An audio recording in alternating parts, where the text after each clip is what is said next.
In the annals of Central Asia, a nomadic breeze swept across the vast lands, bearing the tales of the White Huns. Nomads at heart, they rode the winds of conquest, stretching their dominion from the heart of Central Asia to the tapestry of the western Indian subcontinent.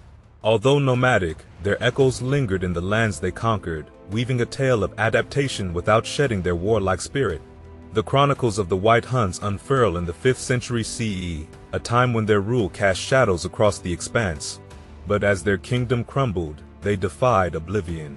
Like elusive shadows, they integrated into the rich fabric of Indian culture, their practices and traditions seamlessly blending into the tapestry of history.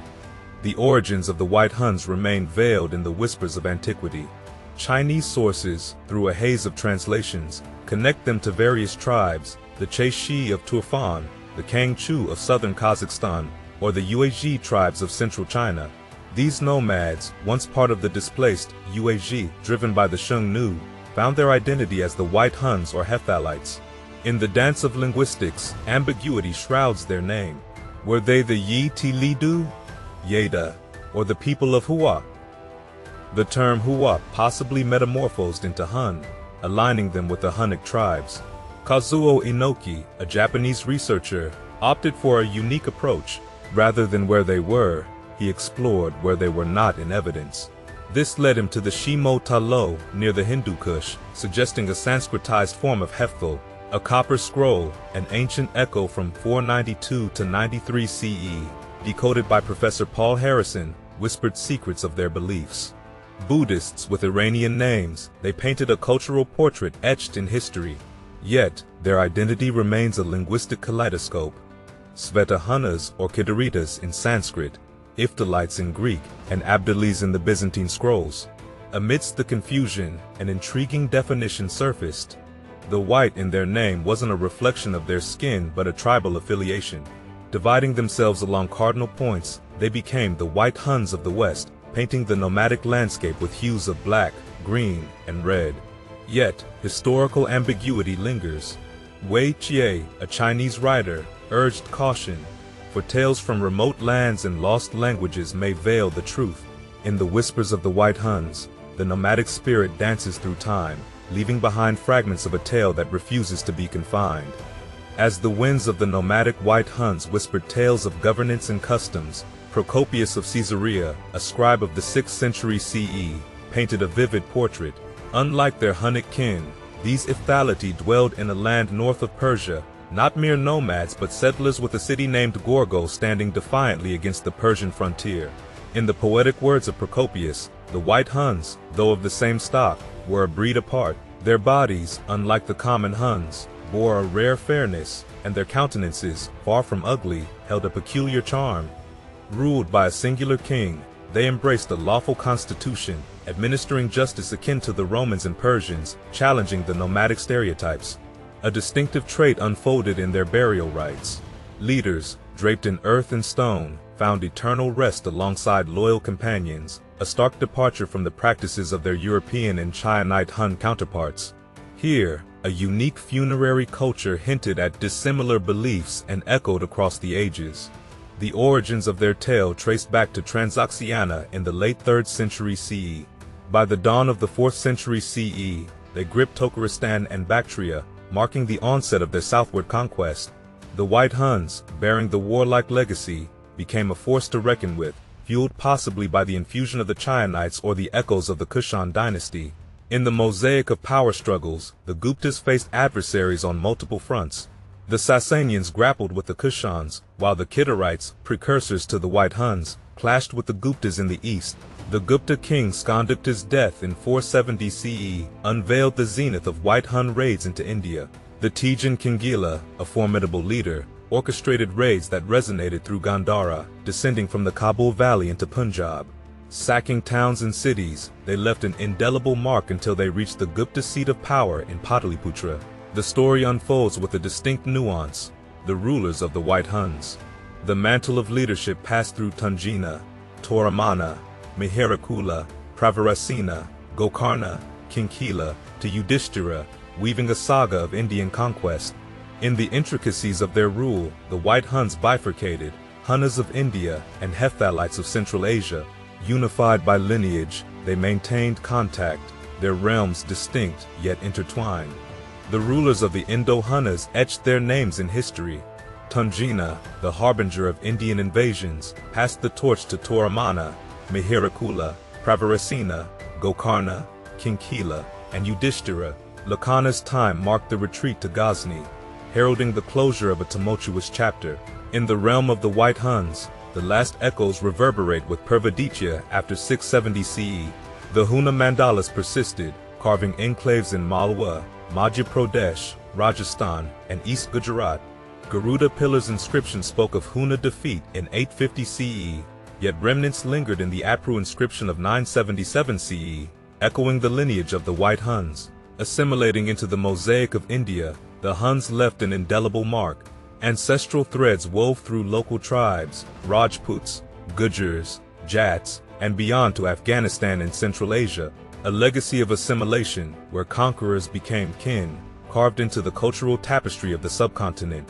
The Rajputs embraced Hinduism, the Gujars found a place among Kshatriyas, and the Jats, warriors, heralded the birth of the Sikhs. The Brahmin caste, orchestrating this integration in the 7th century CE, recognized the valor and music of the Huns, embedding their roots in the annals of history.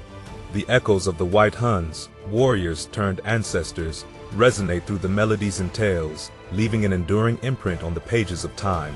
As the annals of the White Huns unfolded, Toramana emerged as a towering figure, his name echoing through the inscriptions of Madhya Pradesh. Proclaimed Maharajadhiraja, the King of Kings, his reign stretched from the heart of India into the realms of Punjab. The Kura main pillar in Punjab's Kura town bore testament to his dominion. Maharajadhiraja, Sri Toramana, etched in stone. The Gwalior inscription, crafted during the reign of his heir Mihirakula, marked the years 484 to 515 CE as the epoch of Toramana's rule. Numismatic whispers reinforced Toramana's legacy. Coins from Bactria to eastern Iran, spanning half the Indian subcontinent, spoke of a realm that endured. The echoes of his governance lingered in the bazaars of Kashmir, where his coins, minted centuries ago, retained their value into the 18th century CE. A sun worshipper turned Shiva devotee, Toramana's ability to adapt marked the zenith of a structured empire. In the tale of physical strength, Toramana stood second only to Attila the Hun, his might instrumental in establishing the White Huns as a formidable dynasty. Kabul and Pirashapura in the north, Malwa in the south, two seats of power symbolized his well-structured rule. His governance, just and accommodating, earned him the allegiance of diverse tribes, shaping the White Huns into a formidable nation for nearly a century. Yet, the tapestry of Huna rule weaved a darker thread with the rise of Mihirakula, Toramana's son. Though renowned for military prowess, Mihirakula's legacy bore the weight of cruelty and tyranny. The Gwalior inscription of 530 CE stood witness to a father-son duo, yet Mihirakula's rule deviated from the revered path paved by Toramana.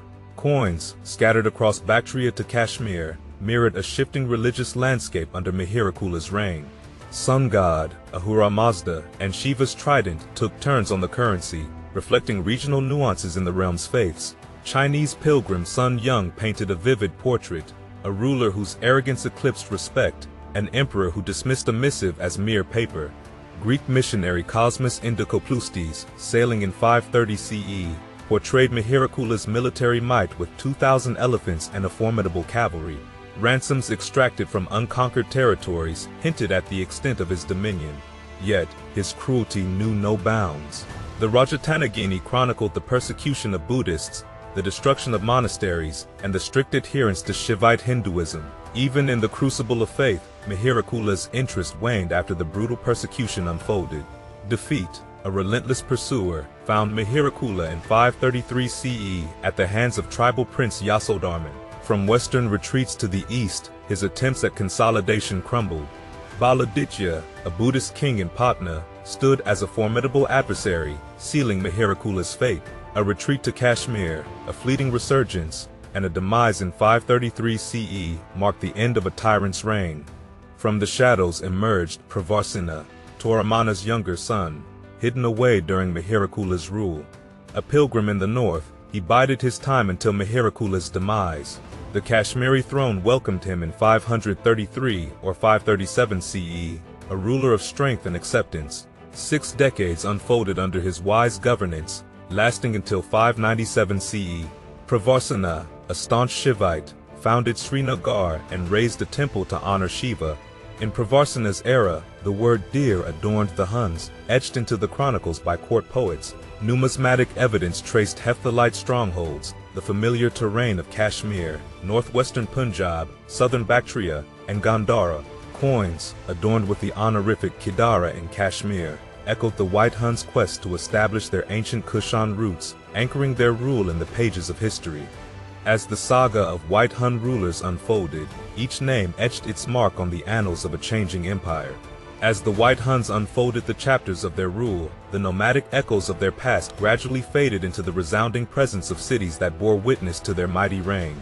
From the whispers of Chinese pilgrims, we learned of their nomadic beginnings, moving entire populations with kings and courts across shifting landscapes. Yet, these wanderers metamorphosed into settled rulers, their cities standing as fortresses that guarded the elite, surrounded by common folk relegated to their societal roles.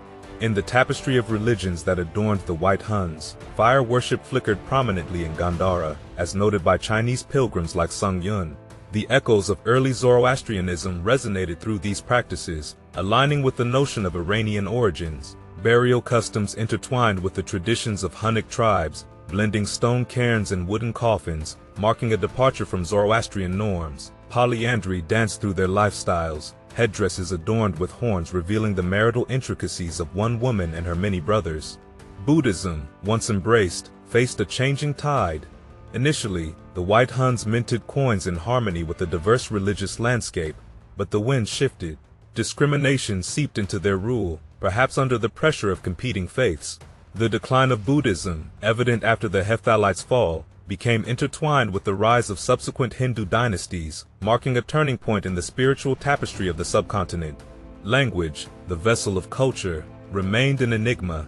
The Bactrian script, born from Greek roots, served as the official language, but regional influences splintered the linguistic landscape. The echoes of Bactrian, Pahlavi, Sogdian, and more danced through the conquered territories. Yet, the complexity of Bactrian script, its scarce remnants challenging modern interpretation, left historians yearning for the whispers lost to time. Amidst the sprawl of settlements, urban centers emerged as bastions of administration and trade. Citadel and town, fortified with mud bricks and beaten clay, spoke of a society shaped by both pragmatism and defense. The accounts of Chinese pilgrims, especially Sun Chung, unveiled the grandeur of cities like Bolsh and Termez, standing as testaments to the White Huns' prowess in both governance and architecture. In conclusion, the White Huns emerge as an enigmatic people, their origins and legacies shrouded in the mists of time. The fluidity with which they assimilated into the conquered regions, adopting religions, customs, and even establishing cities, adds layers to the intricate tale of their rule. The cities that once echoed with their presence still stand today, bearing names that whisper of a legacy left by a people whose imprint, though fleeting, persists in the very fabric of the subcontinent. As we peer into the shadows of history, the White Huns remain an elusive silhouette, a testament to the complexities woven into the rich tapestry of ancient civilizations.